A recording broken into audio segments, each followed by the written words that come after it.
Federal government raises 984.28 billion naira via bonds in 4 months amid 2022 budget deficit. Abuja Kaduna train to resume operations soon. Nigeria inflation at 8-month high as bread, gas costs soar. EFCC arrests Accountant General of the Federation over alleged 80 billion naira fraud. Plus, Hong Kong Hang Seng Index leads gains as Asia Pacific stocks rise. This is Business Express on a network service of the Nigerian Television Authority, the NTA, and we are reaching you from Abuja, the nation's capital. I am Benny Adams, your guide.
Good to have you join us at this particular time when we talk business. I will start by telling you that reaction continued to trail the recent Economic Commission for Africa new economic report on the disruptions caused by COVID-19 pandemic. Minister of Finance, Budget and National Planning Zainab Ahmed said the federal government will continue to introduce programs that will drive economic recovery and reduce poverty. President Muhammadu Buhari made a commitment and tasked all of us to take 100 million Nigerians out of poverty over a 10-year period, and that is to save at least 10 million people per annum.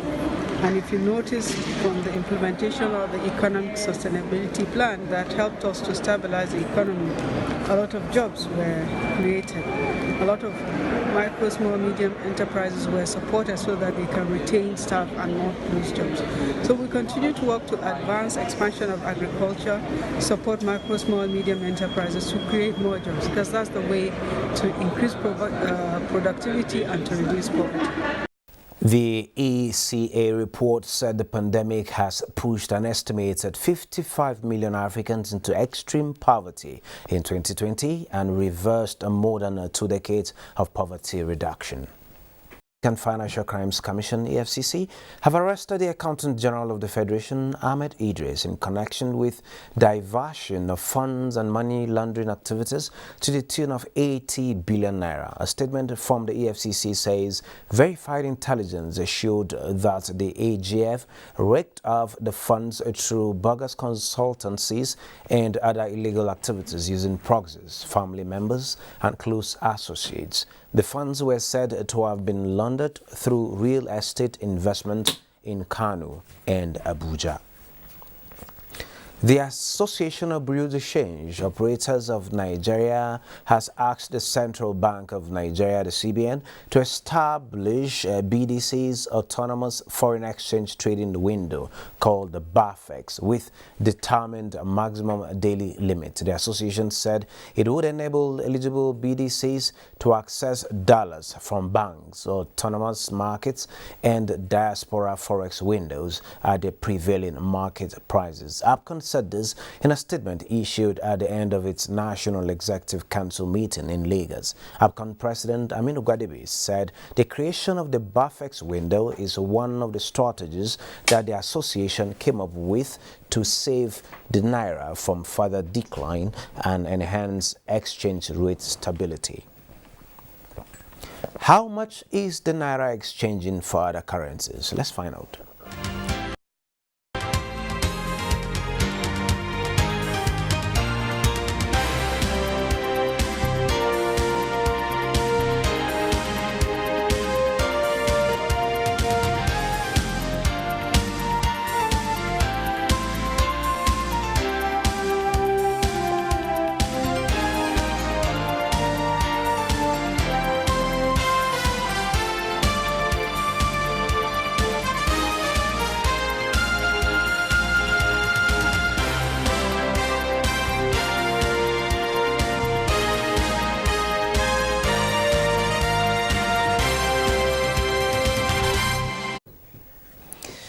On the program this morning, we shall be taking a look at issues around the cost of ASU strikes and do justice to this. To do justice to this, I have with me in the studio Dr. Hussaini Mohammed. Doctor, you're welcome to Business Express. Good morning. Good morning, Nigerians. Good morning. How are you today? Fine, well, thank God, Doctor. Yeah. We're talking about the strike from 1999 till date, talking about today. Decades, a whole lot of decades. Yeah. You hear of the 1999 agreement with government, part of it being met, part of it not being met.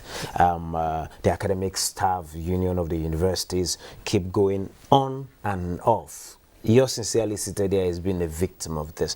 Can you tell me how this is affecting not just the education sector, but the business of knowledge acquisition and the implication on knowledge as well as the economy? As we say, knowledge is power. And 21st century is about knowledge based. Anything that tampers with education, that thing is doomed. Society cannot afford to ignore education.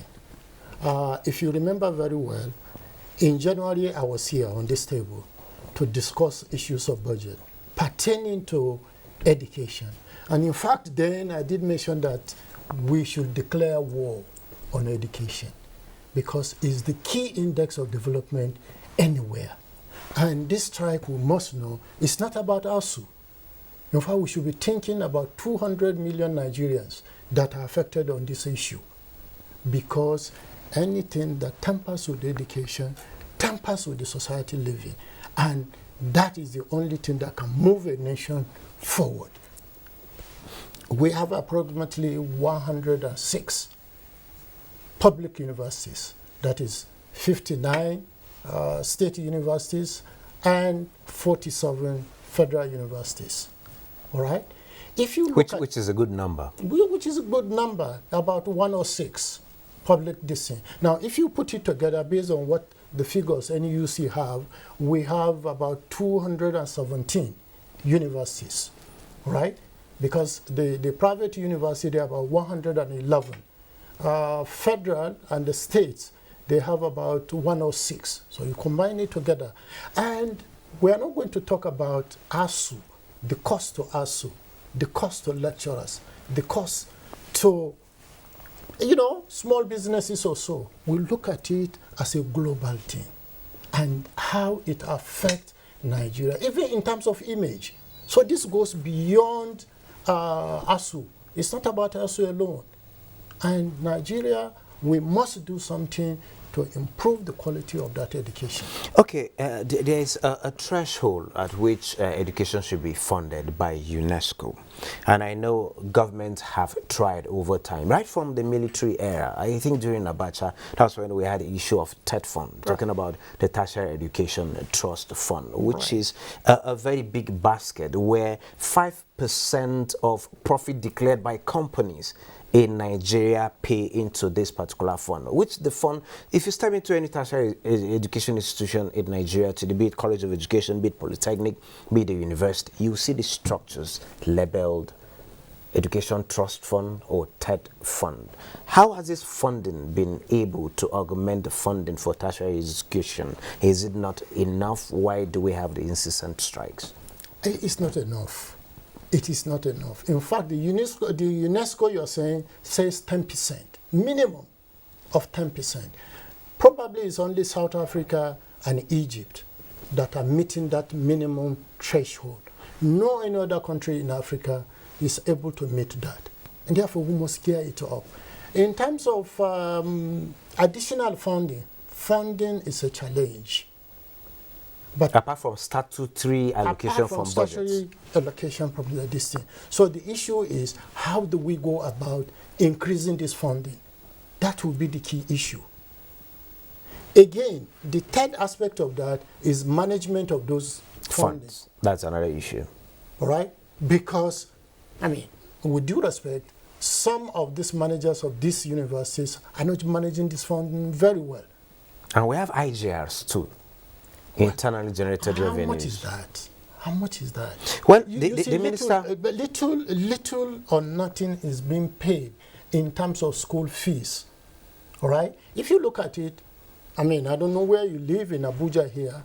Where I live, all right, you have some primary schools paying almost 1.something million per term, 500,000 per term, and so on and so forth. For you Education to say, is not cheap. No, and it's never cheap anywhere. Okay, the Minister for State for Education that just resigned, talking about Chukwuemeka Nwajuba, he had a kind of suggested alternative funding for education, which he said university should be granted some form of autonomy to get to self-generate resources. How do you see this played out? If it works well, yeah, why not? That's a supporting idea, because in other countries, this is what happens. All right? But universities are made to look for other sources of funding and not waiting in the wings to get something from the government. And even something they get from the government as little as are not managed well. Okay, so management of these resources is an issue which needs to be tackled. Okay, talking about this alternative funding, which I don't know which way it will go, we'll get to hear your suggestion where these sources of funding should come from. Before then, I want you to bear in mind that if you go to the public university, talking about federal university, they don't pay tuition. They just pay little cost to add up. If we are to begin to pay tuition, would the average Nigerian, the average student, the average family be able to sponsor? That's the question. There's no doubt about that. There is no doubt about that. The same students whose parents are paying 250,000 per term, 500 per term, some of these students, in fact, a greater majority of them, go to public universities. So if you can be able to afford to pay 250,000, which is $250,000 naira, in primary school, we're not talking about secondary school now, in primary schools, and then go to university. I live in Gwarimpa. There are some schools charging 1.5 per time. So what do? And then here is the university, you now ask a student whose parents were paying 250,000 per term in primary school, not even secondary school, and then that chap graduated to a university, and you say that chap should be paying maybe... But possibly, that is for those residents in the metropolis. There are people who live in the hinterlands. There are people whose livelihood is dependent on proceeds from little subsistent farming. And they say, okay, I grew up a farmer. I didn't have the opportunity to go to school. I want my ward to have the opportunity to go to school. What about such a family? The state can take care on a discretionary basis on those families. That we know. Even in the United States, that has been done. In Washington, where I was schooling, there is a large university called UDC, right? In that UDC, you find children whose family cannot pay a private university or Ivy League university. That's a different thing. Government can do that. Individual can do that. But I think there should be a reasonable fees paid by students, because you can't afford it. And Nigeria does not even have that funding today for university to be free for everybody. We must be able to pay a reasonable, even if it's going to be a discriminatory rate, of which your child and my child can pay much higher. And then if it can be documented that these children are from a lower income district, they can pay lower on a discriminatory level. There's nothing wrong with that. And by the way, when we say this issue is not an ASU issue, it's a worldwide issue. In UK, February this year, there was a union by the universities. The universities were closed down, even in UK here. So people should not blame ASU alone to say it's a Nigerian. No, it's not a Nigerian. Okay, in your words. Australia, yes. In Australia, Sydney University and other universities were closed about 3 months ago for some time. I think the most important thing is to appreciate, right, the level of decay in the university system in Nigeria here, and we need to tackle that. So how do we get out of that? Government has got a whole lot of bills to handle. Where is the private sector contribution initiative? Where are all those fellowships we used to have that sponsor academic works and all of that? The university themselves will be. I think you did mention that the university themselves will have to be up and doing by way of research, by way of getting emoluments, by way of donations, by way of other means. Go to other capital market, go to other places to raise funds. It is not just in 21st century. You cannot just be sitting down, holding, even at our homes, holding this and that something manner is going to come. It's not going to come. We have to work for it. Okay, with the situation that we have, though we are hoping as we call off the strike any moment, what happens to the students who are at home? Some are just there, some are actually not studying, and a lot of vices on the increase in our society. The cost of this to the moral, talking about the moral state of our society, as well as not really engaging them fruitfully. What's the cost to the economy? What's the cost to families? Let me give you a simple example, a simple analogy.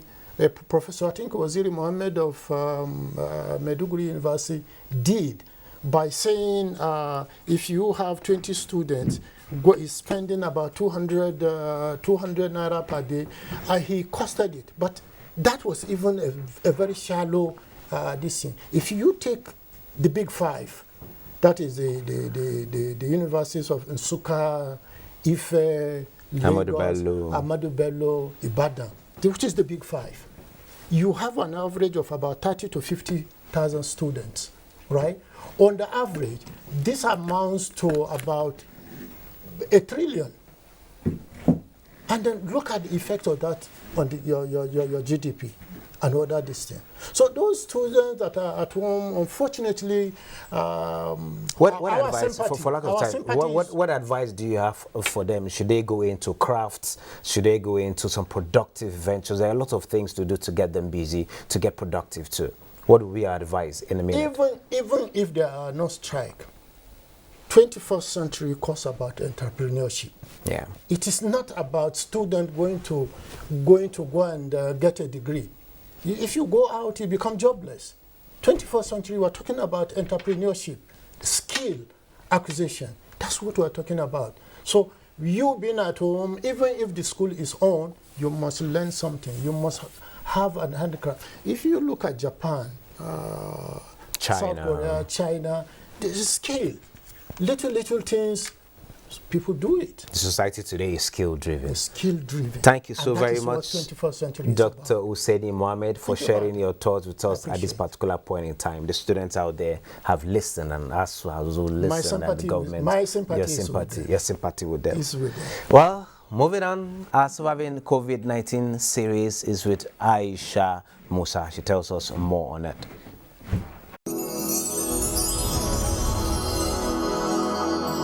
Surviving COVID-19 series is brought to you in partnership with the Central Bank of Nigeria.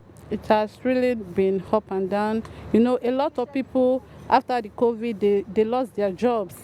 So people are just striving to survive after COVID. So buying clothes, you have to beg. Most people, if at all you get customer, people buy on credit. They will not even pay because there has been no money since after COVID. Everything has been down.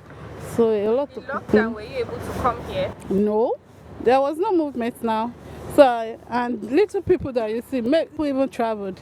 So everywhere was dry. So I wasn't able to come here. So how were you surviving without your market selling? It's by grace, though. And what I what I had at home before the COVID, yes, savings. That's what we have been living on. CBN COVID-19. Thank you. It's like it's some certain set of people. I heard this, but I've never seen anyone that has enjoyed it. Well, have you applied?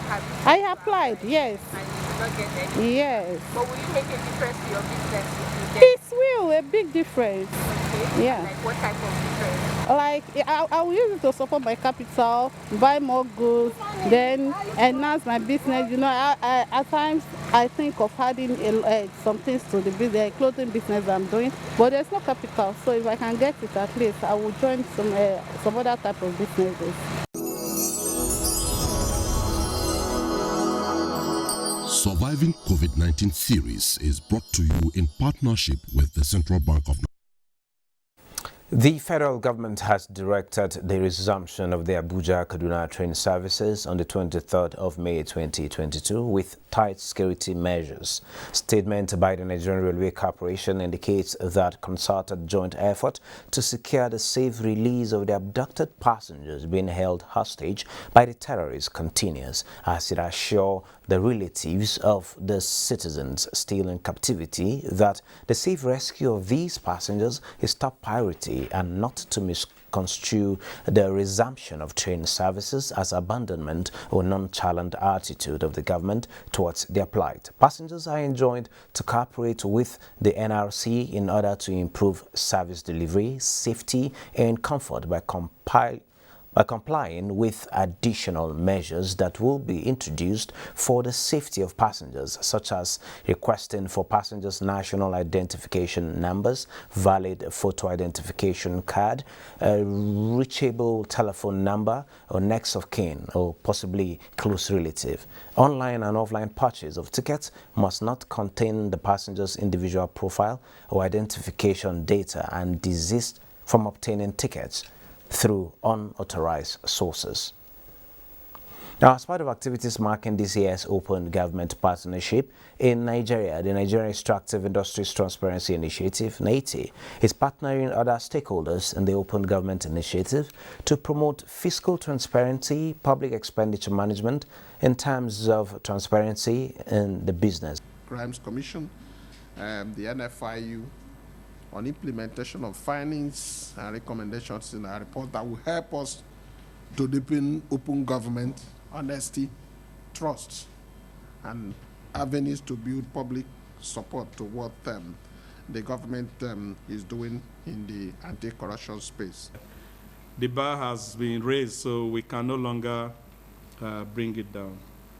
But I must say that it's my pleasure to receive this award on behalf of His Excellency, the President of the Federal Republic, because he is the initiator of OGP. And now, shares in Asia Pacific were largely higher in Tuesday morning trade. Bosirable has the details. Global stocks are expected to pick up on Tuesday after market sentiment appears to be improving in some continents, giving investors positive expectation for the day. In Asia, shares are higher in Tuesday trade as Hong Kong stocks led gains regionally. Hang Seng Index surged 2.89%.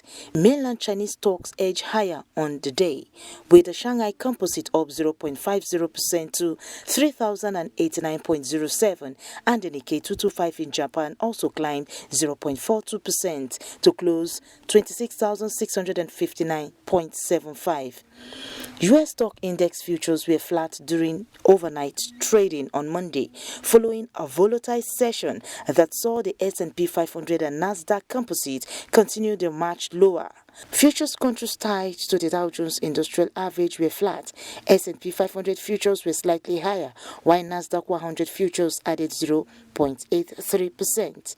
European stocks are expected to open higher on Tuesday as global markets try to build on some positive momentum, while there are no figures yet from African markets as at the time of this report. Boss Sede Ebo, Business Express. And this is where we end this episode of the program. Don't forget you can access all previous episodes on YouTube. We value your feedback. Do join us again on Wednesday at 3 p.m. for another package. I'm Benny Adams saying stay safe.